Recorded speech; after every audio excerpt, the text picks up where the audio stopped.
өткен заманға саяхатымызды жалғастырамыз. Темір дәуірі келіп, ауыр балғаның тарсылы естілді.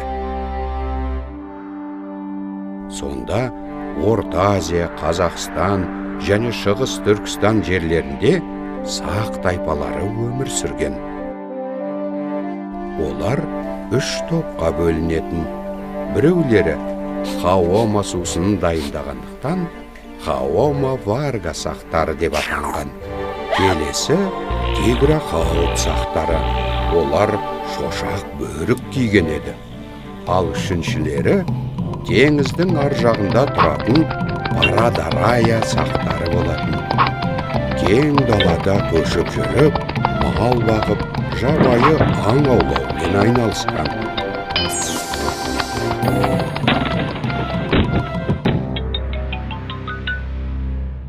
Сақтар темір балқытып, өткір семсер соғуды үйренген. Сонымен қатар, олар төзімділігімен де атағы шыққан еді. Күні түні ат үстінде жүре беріп ұйықтап, сақ жауынгерлері осылайша тынығып, ұрысқа қайта ұмтылады. Оларды көрген гректер сақтарды ат үстінде туған кентаврлар деп атап кетті. Сақтар көк тәңірге, күн мен айға сыйынып, от пен жер ананы қастерлеген.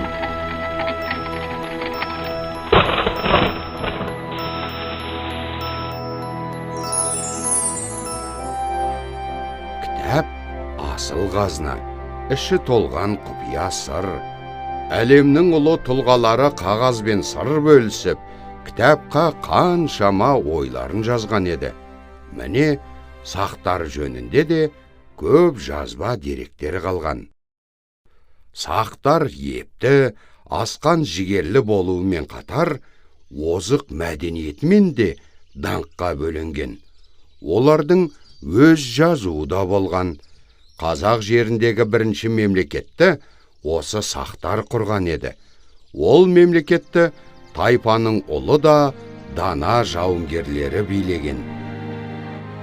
Олардың арасында Массагет тайпасының батыл патшайымы Томиристің орны бөлек болған. Бірде Томиристің еліне жауыз дұшпан Парсы патшасы Кир баса көктеп келеді. Амудария өзенінің жағасында тұрып ол Томиристке «Маған тұрмысқа шық» деп ұсынады.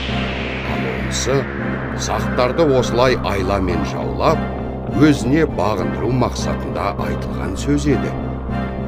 «Еліңе қайт, халқымды жерге қарататын жайым жоқ» дейді оған. Сонда Кир патша соғыса шықты. Бірақ ақырында өзі жеңіліп, жазасын тартты.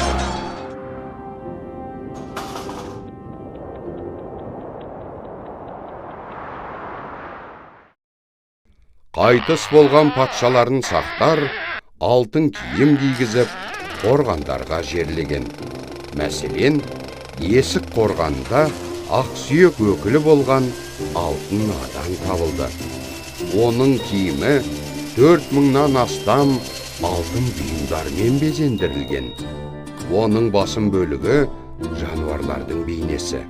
Сол себептен бұл стильді аң стилі деп атаған.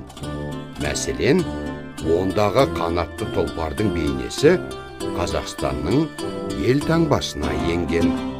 Ал алтын адамның өзі еліміздің тәуелсіздігінің символына айналды.